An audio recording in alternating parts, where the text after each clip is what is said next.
Olá pessoal, tudo bem? Então vamos aí para mais um vídeo da nossa série do De Onde Veio, tá? Já fazia um tempo que eu não gravava vídeo de matemática ou coisas do tipo, né? E hoje vai ser um vídeo bem interessante. Eu vou demonstrar para vocês uma fórmula que vocês podem utilizar para calcular a área de qualquer figura regular. Primeiro, o que é uma figura regular? Ou polígono regular, melhor, né? É toda figura plana em que nós temos lados com mesma dimensão, certo? Então todos os lados da figura é igual. Então quando eu tenho um triângulo, e o triângulo ele é regular, digamos assim, ele é um triângulo equilátero, né? Eu posso ter um hexágono regular, eu posso ter sei lá, um quadrado, né? Não deixa de ser um quadrilátero regular. Então, figuras regulares são essas, em que todos os lados da figura têm a mesma dimensão, tá certo? E como é que funciona isso? Então, por exemplo, vamos pegar o caso do quadrado, tá? Como é que a gente vai chegar na fórmula em que eu consigo calcular a área para qualquer figura regular, tá? Primeiro, você vai pegar, por exemplo, vamos ver o caso do quadrado. Este ângulo, você consegue dividir o quadrado em 4 triângulos, certo? Veja o seguinte, então. Ó, eu tenho um triângulo, 2, 3, 4 triângulos. Existe um ângulo aqui que é interessante, que são esses ângulos aqui, ó. Você veja que todos os triângulos, como a figura é regular, esses 4 triângulos são iguais, certo? Então o que acontece? Este ângulo para um dos triângulos é sempre 360, que seria uma volta completa, dividido, 360 graus, dividido pelo número de lados da figura regular, tá? Então, eu posso muito bem, por exemplo, nesse caso, como são 4 lados, eu teria aqui que este ângulo, que eu vou chamar de alfa, tem 90 graus. No caso, por exemplo, desse hexágono, este ângulo alfa vai ser 360 graus sobre 6, ou seja, 60 graus, ok? Então você vê que conforme você aumenta o número de lados, você diminui este ângulo alfa, tá? Então, eu sei que este ângulo mede, então, 360 graus dividido por n, tá bom? Ótimo, então meu alfa mede 360 graus dividido por n. Vamos deixar tudo em função de alfa para ficar mais fácil. Então, você pode montar para qualquer figura o seguinte, um triângulo, e esse triângulo ele é sempre isósceles, tá? O que muda é o lado, porém, esses valores aqui são iguais, né? Pelo fato dele ser um triângulo, por ser uma figura regular, então, nessa situação, esses lados serão iguais, porque eles seriam como se fossem o raio da minha figura, né? Se eu penso que essa figura está inscrita, né? Então tem um círculo, né, no entorno da figura, né, que tangencia seus vértices. Nesse caso, eu posso dizer que essa dimensão é o raio, e o raio é igual, né, nesse círculo. Então, por isso que eu tenho um triângulo equilátero, enquanto que este lado é diferente, tá certo? Então eu tenho raio, raio, lado, ok? E aí eu sei que este ângulo mede o alfa que eu defini ali, certo? Só que eu não quero trabalhar com alfa, eu quero trabalhar com um triângulo retângulo. Nesse caso eu estou trabalhando com a bissetriz do alfa, ou seja, metade do ângulo alfa. E nesse caso, quando eu trabalho com metade do ângulo alfa, o raio continua aqui, este valor aqui desta altura desse triângulo retângulo que eu montei, a gente chama isso de apótema. E este lado vai ficar pela metade, então é L sobre 2. Olha, uma relação que a gente extrai disso daqui é a relação do Teorema de Pitágoras, né? Em que raio ao quadrado é igual a apótema ao quadrado mais esse aqui ao quadrado. Então, a hipotenusa ao quadrado é igual à soma dos quadrados dos catetos. Então eu vou ter raio ao quadrado, vai ser apótema ao quadrado, mais lado ao quadrado sobre 4. Esse 4 eu vou jogar aqui multiplicando, tá? Para tirar ele da base aqui, tirar ele do denominador. Então eu vou ter 4 raio quadrado, 4 apótema ao quadrado, mais lado ao quadrado. Guarde essa relação que ela é importante. Veja, tem uma outra relação que eu consigo extrair, só que agora utilizando a ideia do ângulo. Eu posso muito bem, por exemplo, para fazer a relação, eu poderia pegar cateto oposto ao ângulo, que seria esse daqui, sobre a hipotenusa, que é essa daqui. Então vou ter L sobre 2 dividido tudo isso por R vai ter que ser igual ao seno do ângulo alfa sobre 2, ok? Nesse caso, o que vai ter?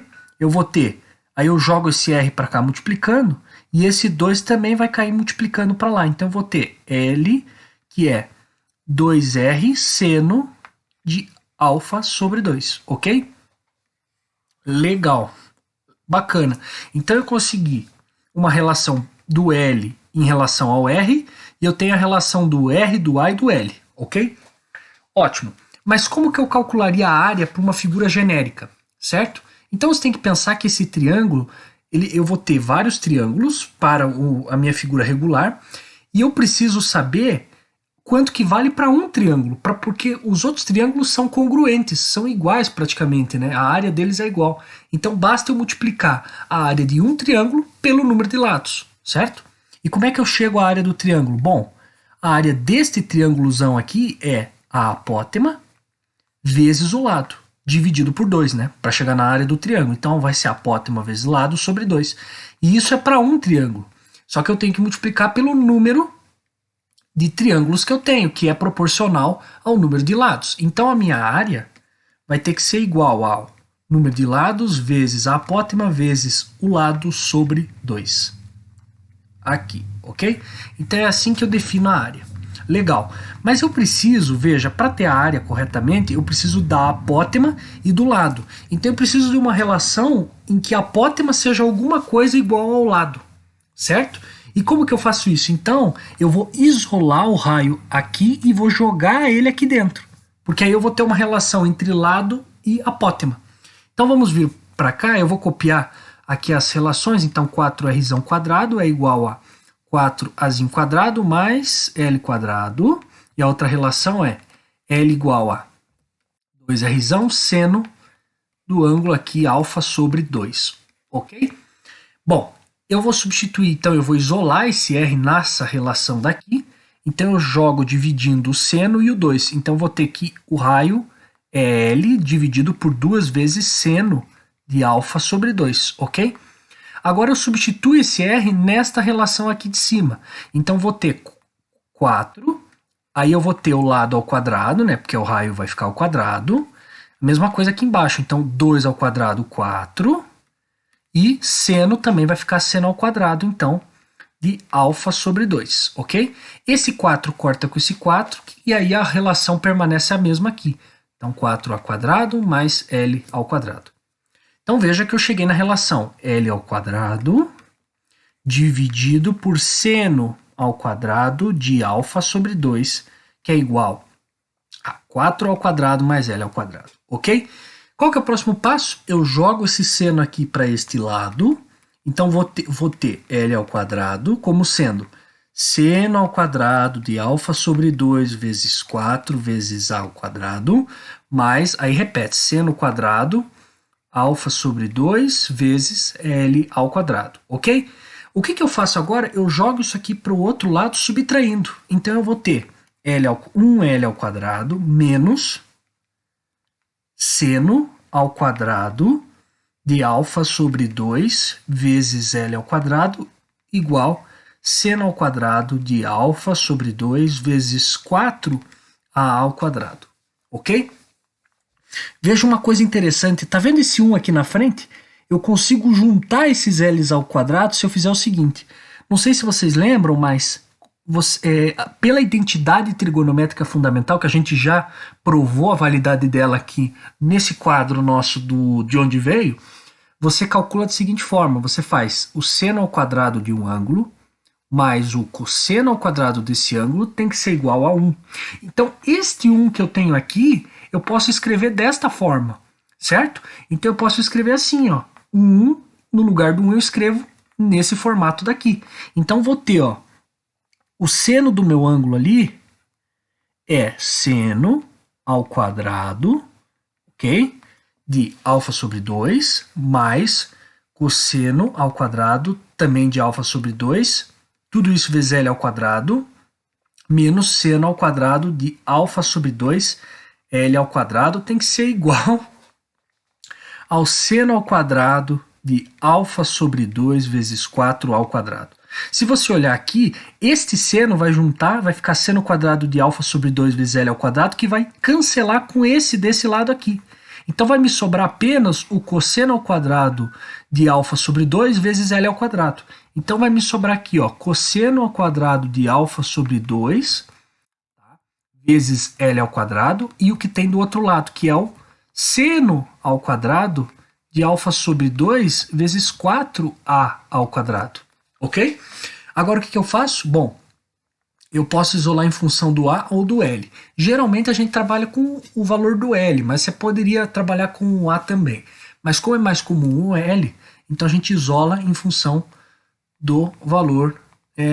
No caso, a gente isola em função do valor do A para na nossa equação final constar em função do L, tá certo? Então vamos isolar o A aqui. Então eu jogo esse seno aqui. Na verdade, desculpe, é o contrário, né? Ok, então vamos fazer na forma contrária. Na verdade, vamos fazer para ficar em seno e cosseno, ok? Então a gente vai jogar este aqui dividindo. Então nós vamos ter L ao quadrado como sendo seno ao quadrado de alfa sobre 2, dividido pelo cosseno ao quadrado de alfa sobre 2, vezes 4a ao quadrado. Tudo isso aqui eu posso reescrever usando aquela ideia da distributiva na fração. Então eu posso reescrever isso aqui como sendo L ao quadrado, seno de alfa sobre 2 sobre cosseno de alfa sobre 2, e tudo isso elevado ao quadrado vezes 4a ao quadrado. E isso aqui, olha, é a mesma coisa que a tangente, porque a tangente é seno sobre cosseno. Lembra por quê? Seno não é cateto oposto sobre hipotenusa? Sim. E cosseno não é cateto adjacente sobre hipotenusa? Como os ângulos são iguais, eu posso considerar que é um triângulo congruente, certo? Então a relação do seno e cosseno e da tangente se mantém, independente das dimensões do triângulo. Então o cateto oposto vai ter essa proporcionalidade. Então eu pego na hora como eu tenho essas frações aqui que estão dividindo, eu inverto a de baixo, então vou ter cateto oposto sobre hipotenusa vezes hipotenusa sobre cateto adjacente. Corta hipotenusa com hipotenusa, cateto oposto sobre cateto adjacente, que é a mesma coisa da tangente, certo? Então, seno sobre cosseno vai me dar a tangente desse ângulo, certo? Então vou ter que L ao quadrado é a tangente do alfa sobre 2 ao quadrado, tá? Porque tem esse quadrado aqui, vezes 4a ao quadrado. Aí eu quero L, não L ao quadrado, então faço a raiz de tudo isso. Meu L então vai ser só a tangente, né? Então a raiz da tangente ao quadrado vai dar a própria tangente de alfa sobre 2 vezes 2a, ok? Então aí eu chego no valor do lado, ok? Você pode alterar conforme o teu interesse. Aí a gente volta lá para aquela equação que a gente tinha parado, né? Que é essa daqui, ó. Que a área é igual a N vezes A vezes L sobre 2, ok? Este A aqui eu quero substituir porque eu quero que fique em função do L. Então eu vou jogar isso para o outro lado, aí eu vou ter o seguinte, que o meu A, jogo tudo dividido. Então vou ter L dividido por 2 tangente de alfa sobre 2, ok? Aí é só substituir o A desse daqui aqui nesta equação que vai me dar a área. Então a área vai ser o número de lados vezes L sobre 2 tangente de alfa sobre 2 vezes L, tudo isso sobre 2, ok? Aí nós vamos ter aqui, ó, esse 2 vai ficar aquela fração, vai inverter, vai multiplicar, então eu vou ter esse N vai subir então, e esses L's vão juntar. Então eu vou ter NL ao quadrado sobre 4 tangente de alfa sobre 2, né? Lembrando que na verdade tem um erro bem besta que a gente fez, espera aí, que na hora a gente desconsiderou o negócio lá no começo, né? Na hora que a gente estava fazendo, a gente esqueceu que era, assim, o alfa, não tem erro na verdade, estava confundido. Aí a gente volta para a formulação inicial do alfa, né? Quem que é o alfa? O alfa, a gente colocou no início que ele vale 360 graus sobre n, né? Então é alfa sobre 2, então eu vou ter, ó, NL quadrado sobre 4 tangente, aí o alfa é 360 graus sobre n, vai ficar, na hora de dividir tudo isso por 2, vai ficar 360 graus sobre 2n, que é a mesma coisa aqui, 180 graus sobre N.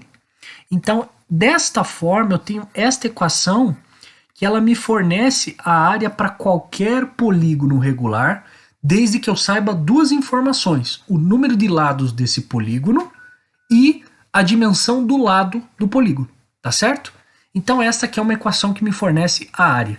E existe provavelmente uma forma, e eu acredito que exista mesmo uma forma de você encontrar a proporção do número π por meio disso. Por quê? Porque você tem que pensar no seguinte: um círculo, ele não deixa de ser uma quantidade, né? Você vai ter num círculo, é como se ele fosse um polígono regular de infinitos lados, certo?